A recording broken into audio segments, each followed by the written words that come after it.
If there is one series of games that I consider to be synonymous with Sony and with the original PlayStation, it is the Ridge Racer series, going all the way back to the very first Ridge Racer back in 1995. I have told this story time and again about how Ridge Racer was the very first PlayStation game that I ever had a chance to try, and I fell in love with it. It felt like the arcade game at home. It was very colorful. It had these 3D polygon-based graphics that I had rarely seen. It made Stunt Race FX look really, really slow in comparison, and it was a lot of fun to play. I loved the music in this game, plus I really liked the fact that you could put your own CD in and race to your own music.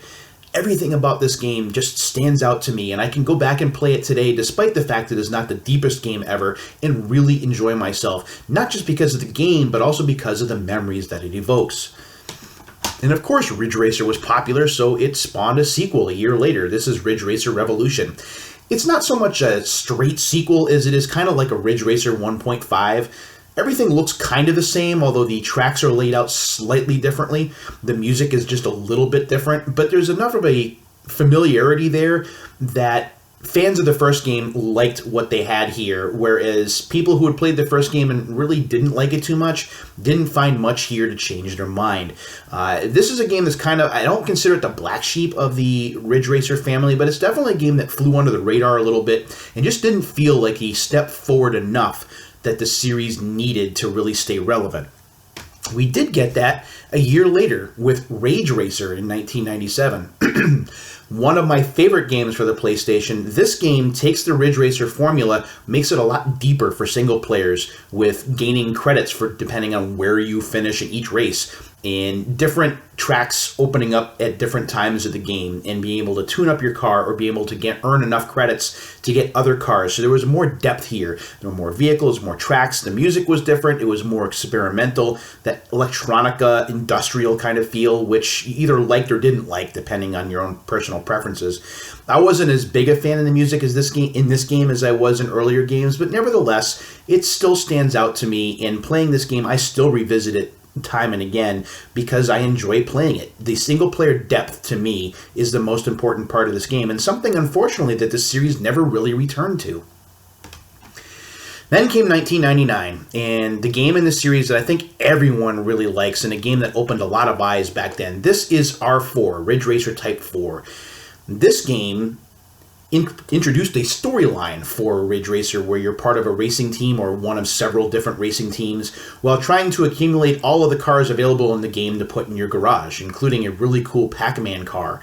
The visuals in this game were standouts back in 1999. The music again shifted focus and now felt more jazzy, which is not a problem.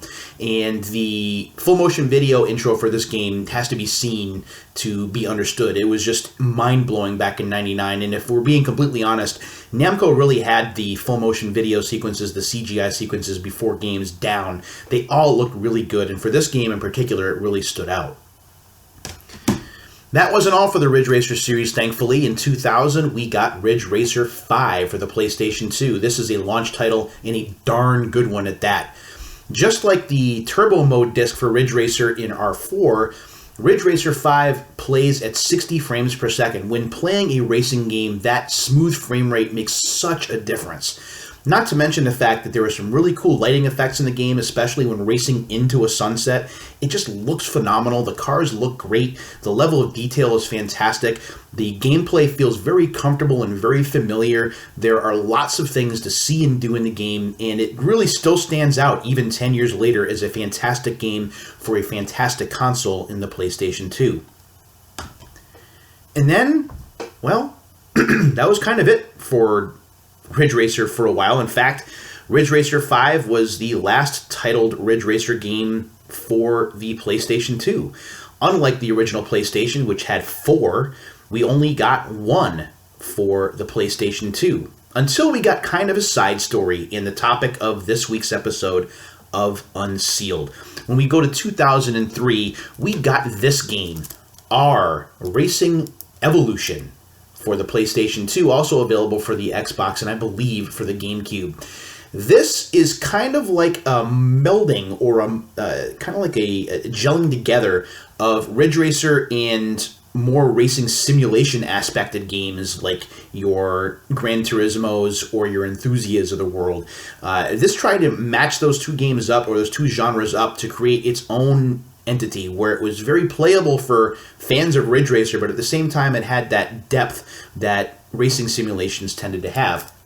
And if you look in the back of the game here, the game case, the visuals look stunning, at least in terms of the full motion video and the models for the racer, looking very, very good. And actually, the screens in-game look very good as well. The game runs pretty well. It struggles a little bit on the PlayStation 2 as opposed to the other consoles, but still holds its own, and is a game that, kind of like Ridge Racer Revolution, kind of flies under the radar a little bit. Although with this game, it's more because it's not a titled Ridge Racer game. It is very much a side story, almost like a Ridge Racer Gaiden, if you will. So we're going to open this guy up and we're going to see what the deal with this game is. Do want to show you that at the top of the game we do have our Racing Evolution as an ID sticker. This is from 2003, so PlayStation 2 games still did have these at the top. It's also worth noting that this game has suffered a little bit over the course of time. There's a little bit of a tear in the plastic here, which is not going to matter because we're going to take all of the plastic off, and then we're going to take a look on the inside and see what we have in here. So without further delay, let us go ahead and get this plastic off. There we go, and I'll actually show you on screen rather than opening this up off screen, which would make no sense. There we go. Sometimes I do this wrong. There we go. So again, this is from 2003, so we're looking at a game that is 17 years old. So almost old enough to vote. Almost. And we'll try and get the ID sticker off here, and then we'll take a look and see what is on the inside. I know earlier copies of this game came with a demo disc from Namco. I'm not sure whether this one does or not. We'll find out. It doesn't look like it does, but that's okay if it doesn't. So when we open up the case, there we go. What we see here is we see the Our Racing Evolution disc, which has some really cool artwork on it.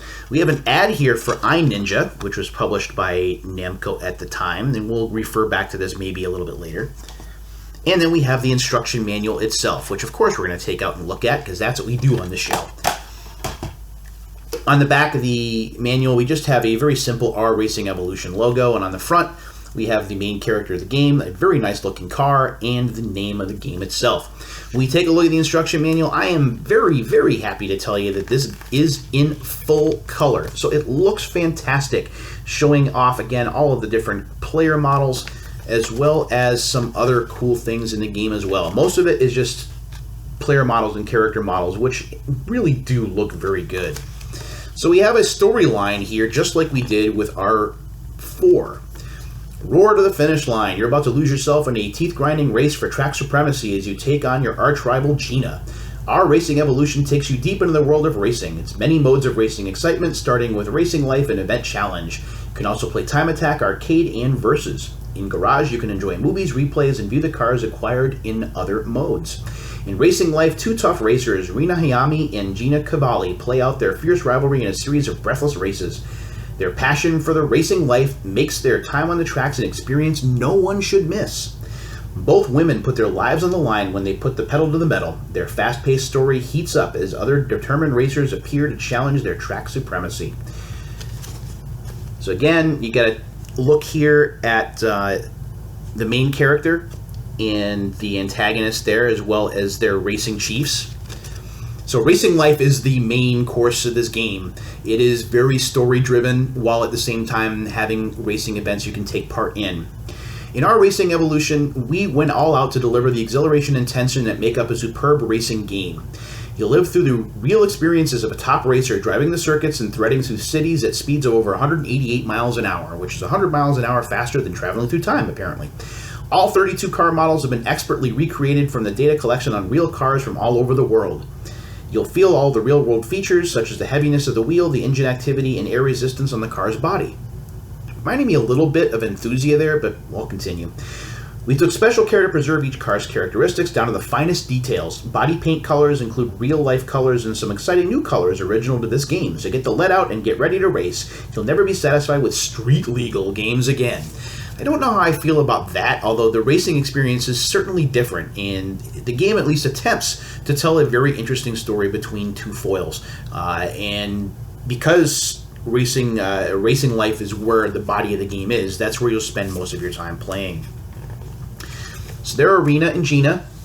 I don't know whether those names are supposed to match on purpose or not, but you can definitely see the two very confident ladies there. We have their crew chiefs. Stefan Garnier is the crew chief for the main character, for Rena, and then Eddie O'Brien is the younger crew chief for Gina. I do want to show you what the game looks like. There is a screenshot there. The game looks really good, I think, especially by 2003 standards. The one interesting aspect of this game, and I know it's tough to see in the screenshots here, but there's like a tension meter for each car where, depending on how closely you track each car, you can actually make the driver make bad decisions, maybe take a turn the wrong way, or maybe jerk on their brakes when they shouldn't. So that's a pretty interesting thing to add. When you're trailing a car too closely, or when the pressure's on in the last lap or something like that, making a driver feel nervous enough to possibly make a mistake and then taking advantage of that mistake, I think is a pretty interesting way to approach a racing game. They call it the pressure meter. The pressure meter measures the psychological pressure you are applying to the car in front of you. As you close the distance between your car and the car ahead, the pressure meter starts filling up. When it's completely full, it starts to flash, indicating the car ahead could make a mistake any second now. That's when you kind of counterpunch, or you're counterattacking there to take the lead. I think that that's pretty interesting. There's also a nitro feature here. There are some other things like fixing your brakes, your steering response, your stabilizers. So it tries to be, again, that balance between arcade and sim. When I've played the game, I find the balance to be pretty good. I prefer arcade racers, but at the same time, I enjoy almost that realistic feel, or like an arcade game in a realistic setting.